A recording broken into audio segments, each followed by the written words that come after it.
Just looking at data values in a data set at face value will not give you anything meaningful from that data. That is why one key part of data analysis is to visually represent data in order to draw key insights. That is why we will have a series of lessons coming up just to show when to use each chart and what each chart is best used for representing, what kind of data they represent well. But let's begin with a line chart. In this case, let's delete this so we can begin anew. A line chart is best for showing trends and changes over time. So it is best for time series data. In this example, we have these revenues over the months of January all the way to May. So let's select the data set, go to Insert tab, recommended chart, then pick the line chart. Okay, now for example, we can see that this begins from 15,000, so we don't need all this part. So in order to change that, select that axis, right click, go to format axis, and let's change the minimum value to something like 12,000. Better.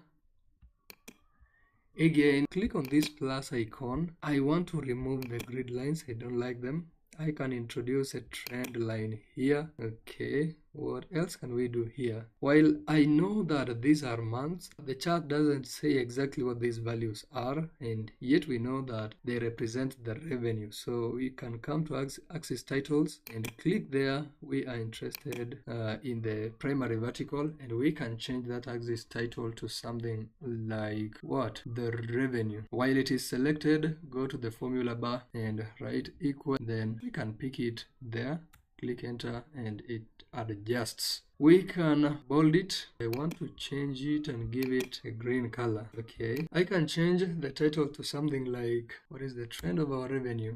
Then I can Control B to bold it. Then I can change the color to green. Then I might want these values, instead of displaying 12,000, I want them to display something like 12K, 14K. And to do that, while it is selected, right click, come to format axis, and then let me reduce this, come to number and change the category to custom, and I already have it. So if you come to format code here and put, we are dealing with dollars, put a $sign and then a 0. If you want to increase the number of decimal places, you can put a decimal point, and then after the decimal point, every other 0 you put will represent the number of decimal places which you want. But we don't need the decimal places in this case. So we have that, and we can as well bold it. I want to give it a black color for it to pop and make it easy to read. I will do the same thing with the months, give it a black color. If you want to remove this outline, I don't really like it, so you can select the chart, come to format, shape, outline, then come all the way to no outline, and there you have it. And now our chart is visually appealing. That is it for a line chart, and thank you for watching.